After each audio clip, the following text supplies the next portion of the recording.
Hello students, myself Dr. Kobikha, Assistant Professor from Department of Oral and Maxillofacial Surgery, Vinaya Mission Sankaracharya Dental College and Hospital, Salem. Now we shall see the topic distraction osteogenesis. Moving on to the contents, we will be discussing under the following areas. We will just see the definition of the distraction osteogenesis and classification. There are 4 types of classification we will see in the upcoming slides. And biology of new bone formation, because the new bone formation occurs in the distracted area. Okay, so we'll see how does the new bone formation occurs when we place the distractor. How does the new bone formation occurs there, and phases of distraction osteogenesis. So how many phases? There are usually 5 phases. So that also we'll be describing in the later slides. And indications. So where all the distraction osteogenesis is indicated, in which all conditions it is indicated. And contraindications, in few cases it is very contraindicated to use a distracted device. In case of generalized bone disorders, osteoporosis case, syndromes case, it is contraindicated. And there again the classification of devices, it is internal device, external device, various classification, and we need a meticulous planning. We will see the planning also. And the surgical technique, how do we place this distracted device, the procedure, the surgical steps will also be discussed, and the advantages, disadvantages and the complications will be discussed in the upcoming slides. So these are the contents for the discussion. Now moving on to the definition. Distraction osteogenesis is defined as the biological process consisting of new bone formation between the bone segments surfaces that are gradually separated by incremental applied traction. So as the name suggests, osteogenesis is formation of new bone. What is distraction? Distraction is nothing but application of the tensile force. So there will be a new bone formation between the 2 vascularized bone segments by gradual application of distraction. So distraction is the tensile force. Now coming on to the classification, there are 4 types of classifications: monofocal, bifocal, trifocal and quadrifocal. So monofocal is just purely bone lengthening procedure. Okay, so here in this type of distraction we prepare a surgical, for example if this is the bone, we prepare an osteotomy cut here. And here there's 2 phases, here distraction takes place. So the bones moves to on the opposite side of direction, and there will be a new bone formation in the middle.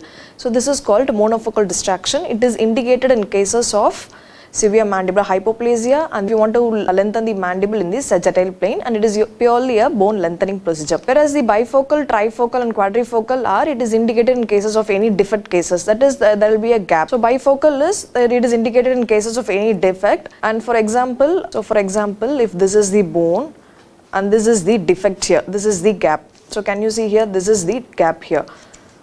So what we do here is we prepare an osteotomy cut here. So this is the osteotomy cut, and this is the transport disc. So this transport disc will move towards the defect. It goes towards the defect, and there will be the new bone formation here. So here there will be only 1 transport segment.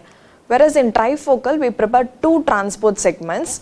Same as I am telling you. See, if this is the gap here, we prepare an osteotomy cut here, and we also prepare an osteotomy cut here. So this is transport segment 1, and this is the transport segment 2, and this 2 moves towards the midline until it joins. So usually the bone moves towards it unites with the opposite side of the bone, and there will be new bone formation in this area, and there will be new bone formation in this area. Okay, it is usually indicated in cases of midline mandibular defect after any tumor removal.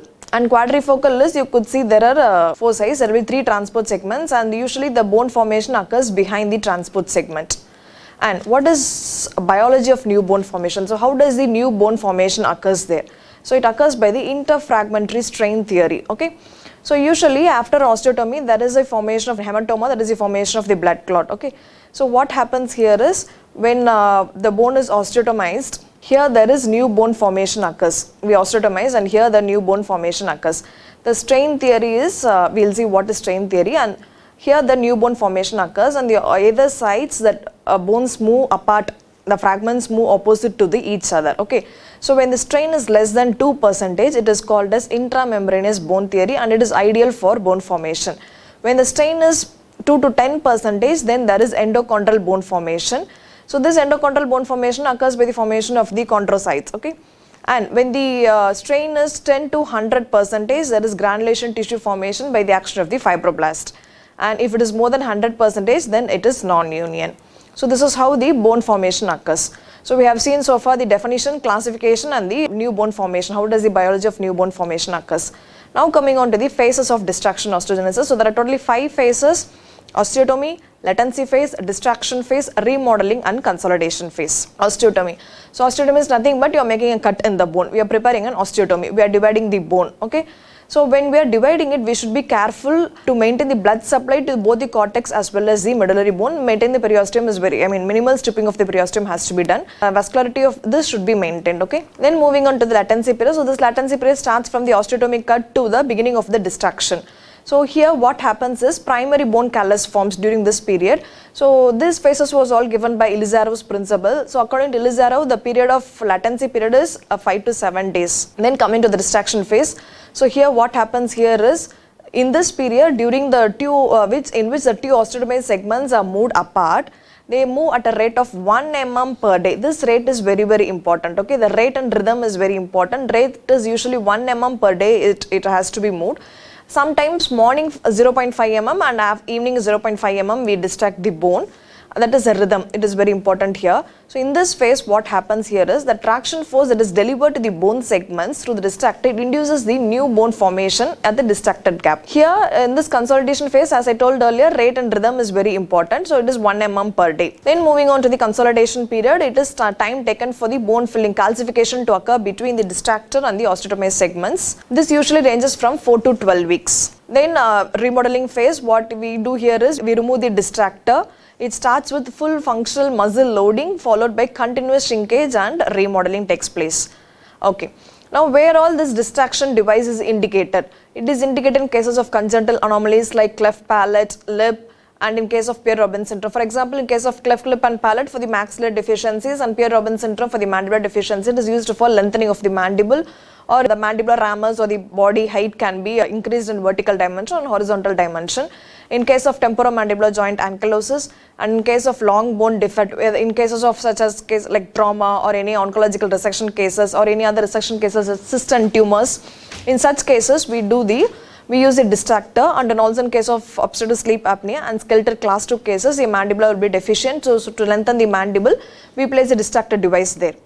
And what are the modifications possible with the distraction devices? So as I said earlier, in mandible, you can widen the mandible in the midline. You can also lengthen the mandible in the horizontal plane or in the vertical plane in your ramus area or in the body area. And again, reconstruction of the TMJ ankylosing, that is interpositional gap arthroplasty or gap arthroplasty.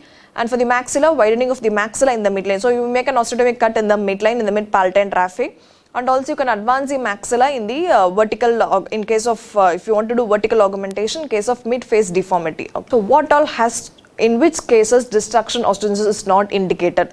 It is definitely contraindicated in cases of generalized bone disorders such as osteogenesis imperfecta, osteoporosis, and poor patients complaint. So patients who are not able to tolerate the device and they are not unwilling for the procedure and who cannot come for the regular appointments because activation has to be done daily, right, 1 mm per day.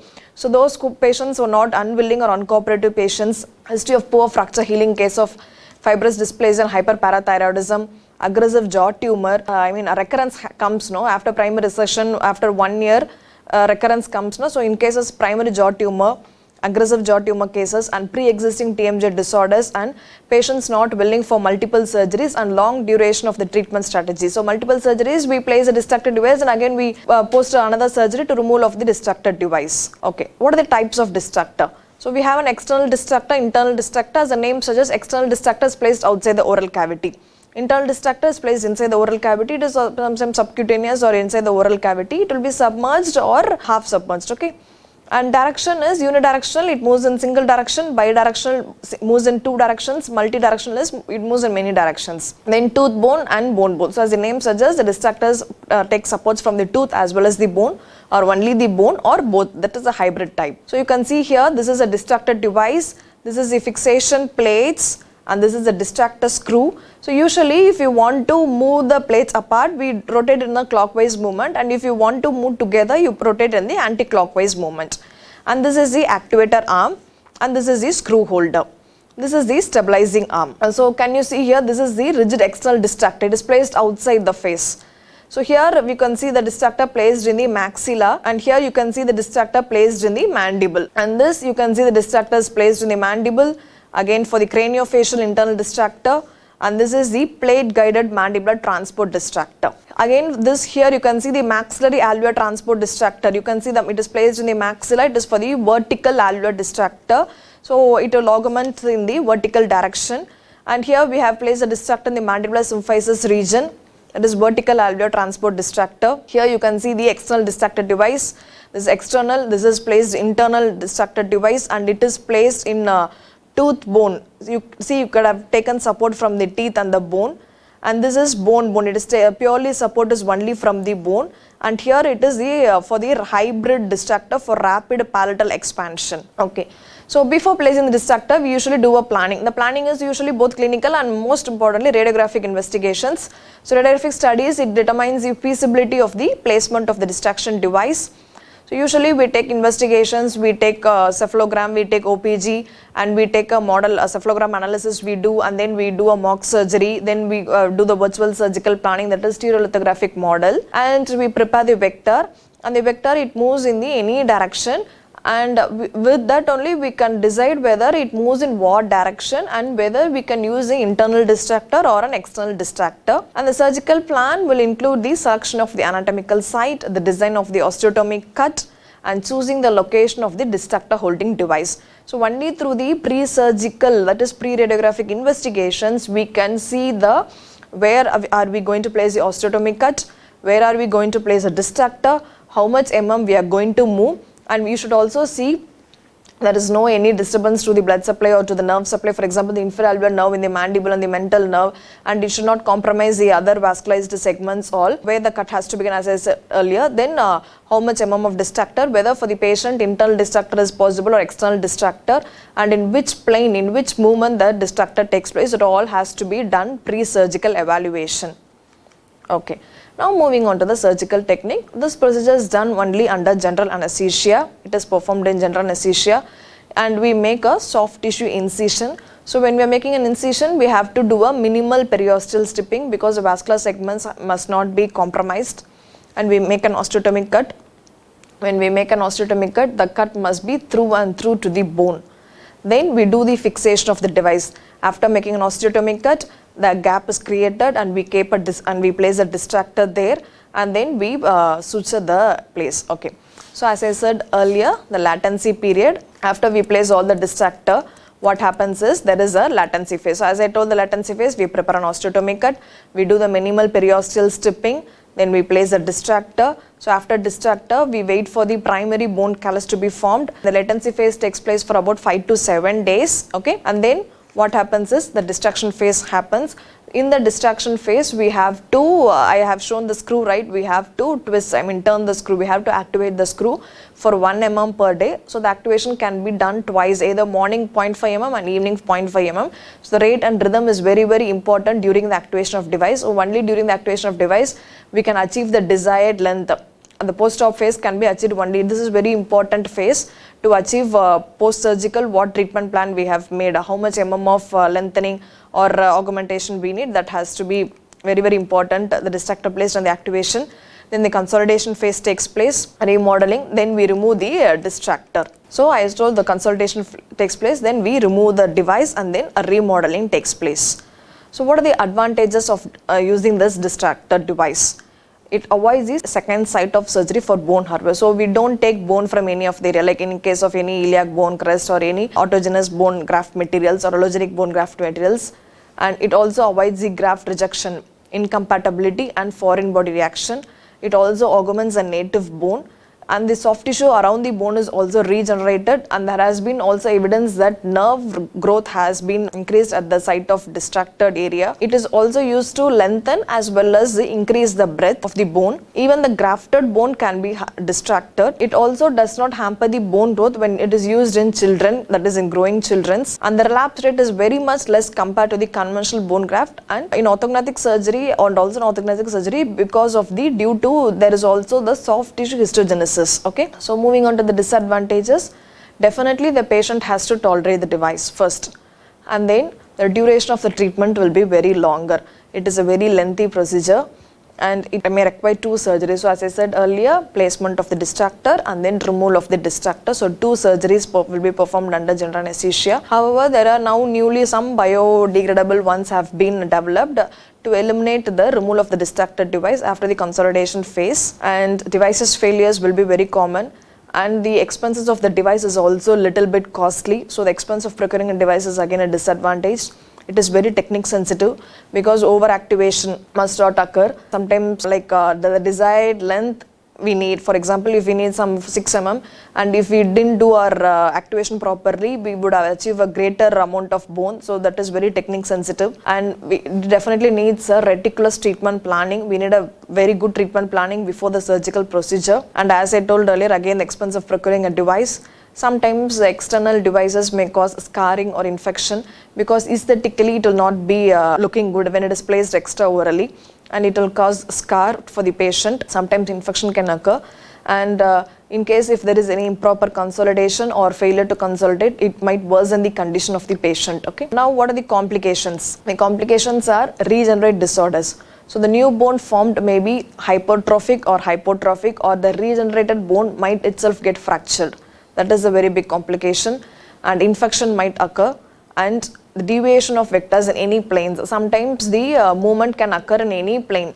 Either it can occur in horizontal, vertical or axial, sagittal. It moves in any plane. So these are the complications. So to conclude, distraction osteogenesis is aesthetically and functionally acceptable option for managing extensive maxillomandibular defects and those not amenable to the conventional methods. So it is a very simple procedure and is an easy procedure. It has many advantages and less disadvantages. Disadvantages doesn't happen in all cases, only in rare few cases only. Overall, distractor devices are now being used in many patients and is used very commonly. Okay. Thank you for watching my class.